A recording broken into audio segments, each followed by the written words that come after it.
What's going on, people? What's going on, people? Breaking news. Breaking news. I guess this is breaking news. I don't know. It's been out for about an hour. Art Briles is no longer the offensive coordinator at Grambling. Art Briles will no longer be the offensive coordinator at Grambling. We're going to talk about it and what led to his departure right after the bump.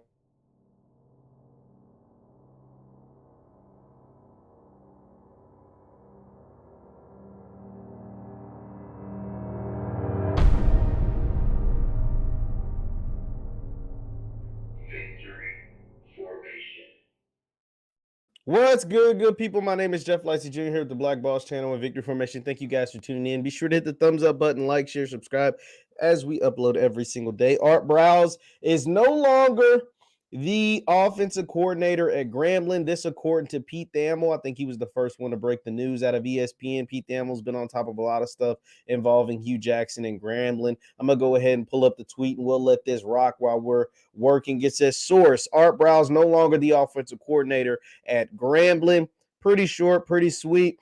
I think Pete Thamel also had it says in a statement obtained by ESPN, Briles thanked Grambling for the opportunity. Quote, unfortunately, I feel that my continued presence will be a distraction to you and your team, which is the last thing that I want. I have the utmost respect for the university and the players. And this comes after a bevy of backlash from not just from media personalities all across the country, from national to local, from YouTube to ESPN. It didn't matter. A bunch of people had a bunch to say about the hiring of Art Briles. And so this is taking place like right now. This is pretty much breaking news. Art Briles is no longer the offensive coordinator at Grambling. They're basically officially calling it a resignation. And this doesn't surprise me at all, simply because this is what was going to happen. I said in previous broadcasts, I said, Art Briles, for as good of an offensive mind that he is, as good of a football coach that you're getting, you're also getting all of his baggage. A lot of the Graham fam was willing to accept all of that. But you got to understand what comes with that. Corporate sponsors don't come in back behind guys like Art Briles. And can we all admit that this was bad all the way around? All the way around, there was nothing good that came from Art Briles being hired at Grambling. Albeit we thought we were going to see high flying. I said you're going to score 35 points per game. I thought you were going to be able to do some things in recruiting, etc., etc. But nothing good came from the Art Briles to Grambling experience, even though it only lasted 4 days. It was literally only 4 days. They just confirmed the man's hiring 4 days ago. 4 days ago, they confirmed his hiring, and 4 days later, he's stepping down because it's just too much. It's way too much, and it's too much to not only put on Grambling, a new team, a new staff with a new head coach. It's a lot to put on these players. It's a lot to put on these student athletes. It's a lot to put on these young men who haven't even taken the field yet, who will be littered with questions about a coach on their staff. That's not fair. That's not fair to them. It's not fair to everybody that's taking place. And with Art Briles came other scrutiny. Then you got people pointing fingers and looking at the Hue Jackson Foundation. Now you got people diving into their investments. Now you got people looking into what they got going on, right? And so I'm going to save judgment on that, but I wanted to put this out really quick because I know Hue Jackson will be on Roland Martin's show tonight. So if you're watching this live, Hue Jackson is going to be on Roland Martin's show at 7, and I want to watch that as well. So I'm not going to be here very long, but I do want to get some of your comments and responses because in the couple of tweets and a couple of things that I put out about Hue Jackson and Grambling hiring Art Briles, the Graham fam seemed to be on board with the Art Briles hire. The Graham fam seemed to be A-okay with everything, even knowing all of Art's past, even knowing everything that came with Art Briles. They seemed to be okay with the hiring of Art Briles. So they were all set. They were like, man, to hell with y'all. Y'all just mad because we're going to be winning games. And it was deep. It was always deeper than that. You guys got to understand what Art Briles was fired for at Baylor.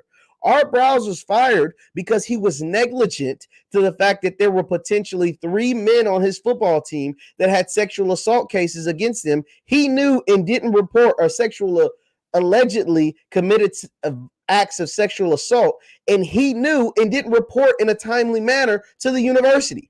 He went on a local Shreveport news station and was like, there was no Title IX at the school. To hell with that. That ain't good enough.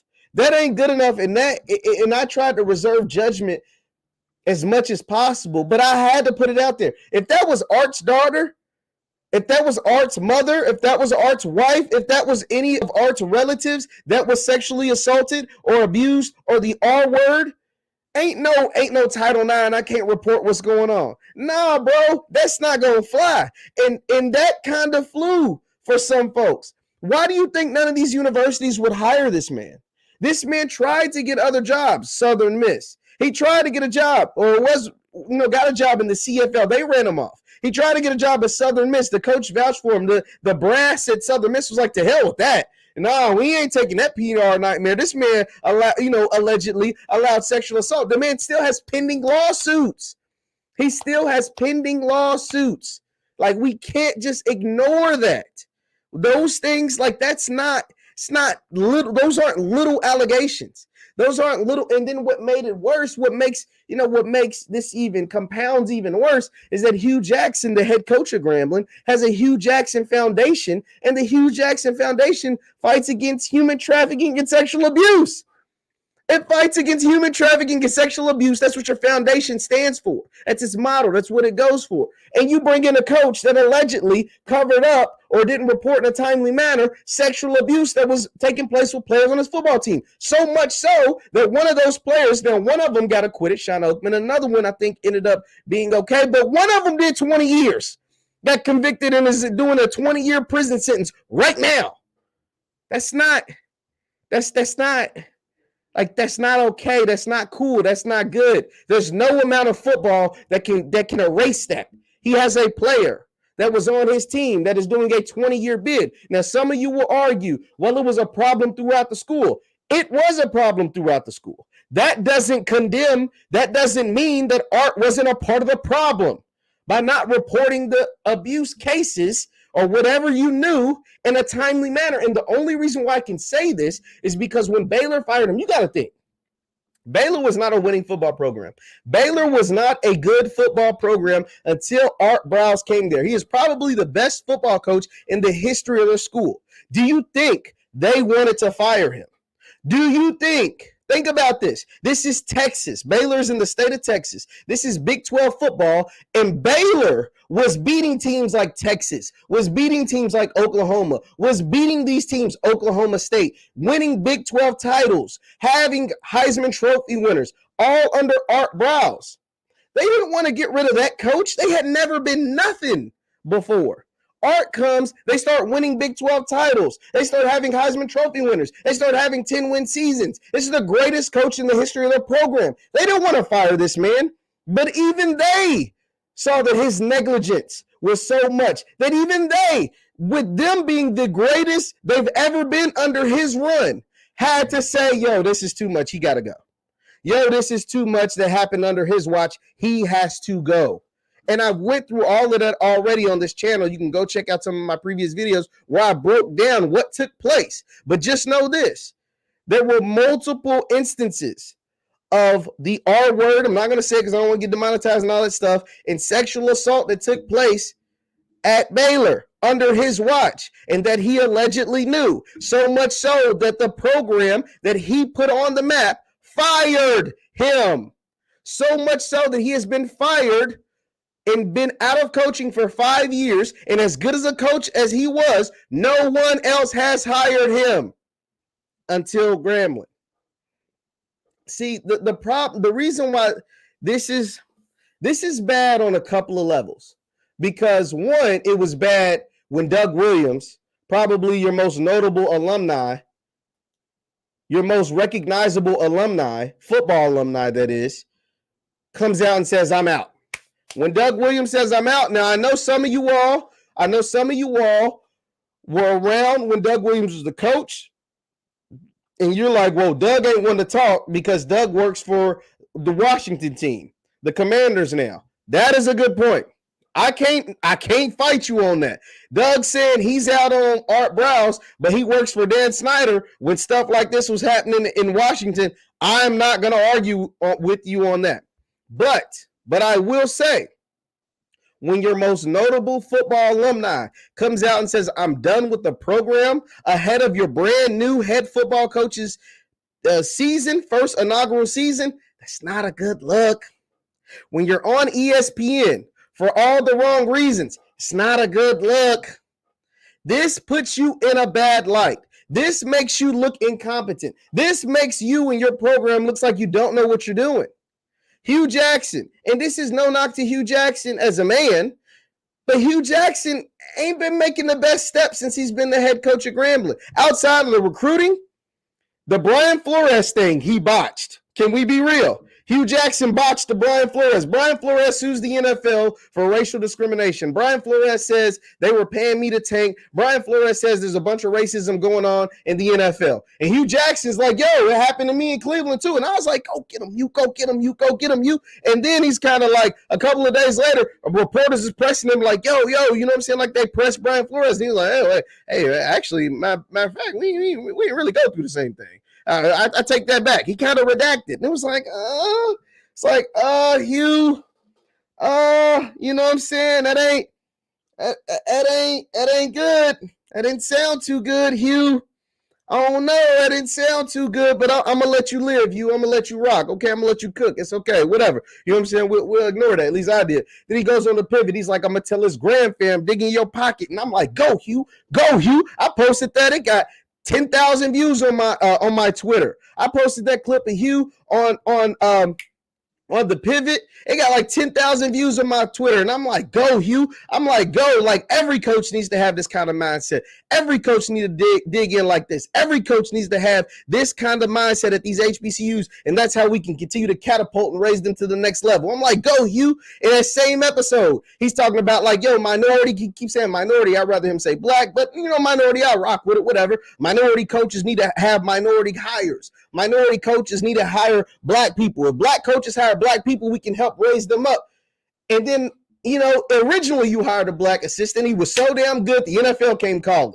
He was so good, the Texans said, actually, let me pluck him before you even play the game. So I can't even be mad at that. Okay, boom. Your offense coordinator, the original one, gets hired by the Texans because he's so good. Before you can even play a game, he gets hired by the Texans. That means he had a good resume. All right, bet. I can understand that. But then you talking about minority coaches need to make minority hires or black coaches need to hire black people. And not only did you hire a white man, but you know, it is what it is. You hire this one, this white man with this past. I get what he could possibly bring to your team as far as like recruiting and football. But sometimes it's about building better men. Sometimes it's about, sometimes it's about pouring into the man. And it's hard to pour into a young black man with a coach that allegedly covered up sexual assault that was happening at his school on his football team. That's a tough sell.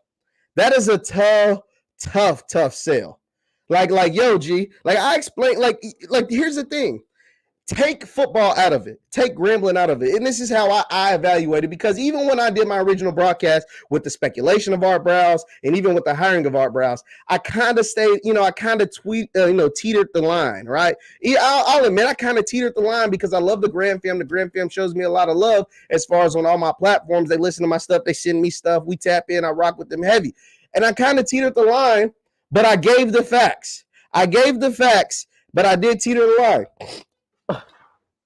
I let you form your own opinion. I just gave you the facts about what took place at Baylor. But one thing that kind of pushed me over the edge is when I went and spoke with my lady. I was telling her about what happened. She was like, "Yo, who is this Art Briles dude?" And I told her what Art Briles was accused of at Baylor, why he was fired at Baylor. And she was like, "Why in the hell would they hire him?"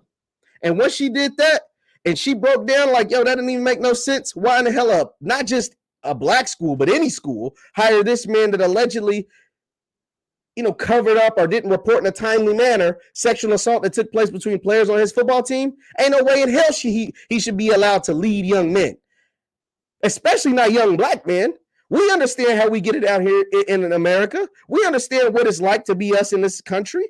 And so to allow a man who possibly, lawsuits are still out, possibly, but he was fired because he was negligent of what was taking place with his players or wasn't reporting that stuff in a timely manner, to get a job, not only get a job, but get a job at a HBCU to lead young black men. She looked at me like, you reported that wrong. Your stance wasn't strong enough. And I'm like, yeah, you're probably right. You're probably right. You know what I'm saying? Because this has been a nightmare for Grambling. Think about why Grambling's not in the news right now, because it's like it should be. It's an up-and-coming HBCU program. We're ahead of Hue Jackson's first season. We're excited about the 38 new recruits that came in, including like 4. I talked to like 3 or 4 of them. Tyson Bordeaux, Melton Capers, Julian Calvez, Wallace Unamba. All these guys came on my platform. We talked. We chopped it up. I asked them about playing for Coach Hue. They're saying all these great and dope, amazing things. But instead of talking about those young men and them preparing for spring ball, we're talking about this scumbag that is Art Briles. Because imagine if one of those victims was your daughter. Imagine if one of those victims was your cousin. Imagine if one of those victims was your niece, your auntie, your sister. You wouldn't have that same energy for Art Briles. And like, oh, he's just a football coach. He gonna have us so good. Nah, dog. Nah.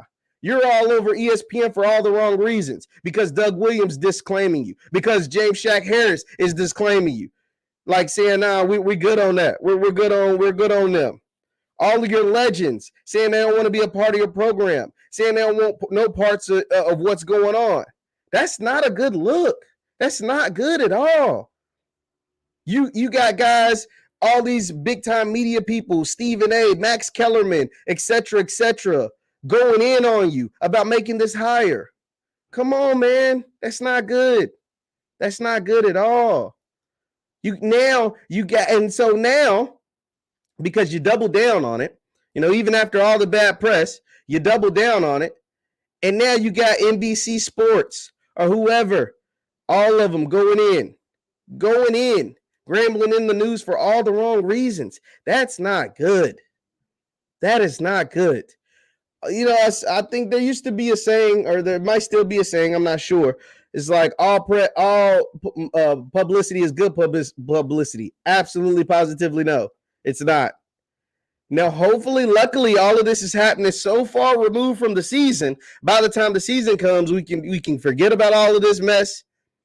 But this was wild. This was wild. So, if you haven't heard the news, Art Briles is out as the offensive coordinator of Grambling. Art Briles was the offensive coordinator of Grambling officially for 4 days. For 4 days, and he is no longer the offensive coordinator. All the backlash, it got to him. It got to him. A.D. Scott came and stamped it and said, hey, we did our extensive research. We said it was cool. Hue Jackson and them said it was cool. And now folks were so pissed about this Art Briles hire, they started digging into the funding of the Hue Jackson Foundation. Now that I'm going to save for another broadcast, because Hue was supposed to be going on Roland Martin in a couple of minutes. Now, whether that's still going to happen, I don't know after this news. Be sure to hit that thumbs up button, by the way. Whether Hue Jackson is still going to go on Roland Martin in a couple of minutes, I have no idea. I honestly, I don't. I was planning to have this broadcast after we heard from Hue. But now that Art came out, I had to break the news to my listeners. He's no longer the offense coordinator. All the backlash between what's happening with from Doug Williams, Shaq Harris, all these people saying they don't want nothing to do with Grambling football after coming off the heels of an amazing Legacy Bowl, HBCU Legacy Bowl. And to have the face of the Legacy Bowl, the faces, not the face, but the faces of the Black College Football Hall of Fame, the faces of the HBCU Legacy Bowl, who also happen to be Gramblingites, Grambling men, G-men, to come out and say, actually, we want nothing to do with Grambling, by the way, because they just hired a dude who allegedly covered up or didn't do what he was supposed to do as far as when it came to the women of Baylor, sexual assault taking place on that campus, and now he's going to be on our alumni campus. Nah, we're good on that. The campus of our alma mater. Nah, we're good on that. That's tough, man. That's tough. Now, like I said, Brian brings up the Dan Snyder thing. I'm not gonna argue with anybody about Doug Williams working for Dan Snyder. I get that. Does seem kind of hypocritical for him to criticize Art, criticize Hue, and he works for Dan Snyder. And we understand what's taking place up there in Washington. When there was the Redskins and then the football team and now the Commanders, we understand the history of the Washington football team or the Washington Commanders. We understand the history. I'm not excusing that at all. Not at all. So don't get it twisted. I'm not going to do that. But Art Briles is no longer the offense coordinator of Grambling. We'll see what happens moving forward. This has just been a black eye to Grambling football program that had so much good press, from the NIL stuff to the great recruits that they got.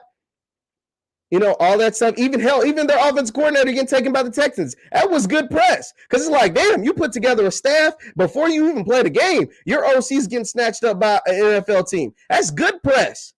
But then this Art Briles stuff kind of put a shadow over it. It's a damper, but I think it'll go away because we got spring ball. You're going to have the spring game, and then you're going to have the fall football season where I think Grambling will be a really good football team no matter who's the offensive coordinator. So that is just my 2 cents on it. Once again, my name is JeffLightsYJr with the Black Boss channel and Victory Formation. You can subscribe to my YouTube channel, JeffLightsYJr, right there, and follow me on Twitter and Instagram. On Twitter, especially Twitter and Instagram, at JLightsy7. I post all my content on there first. Thank you guys for tuning in. Be sure to hit that thumbs up button before you leave. I'll see you guys next time. Peace.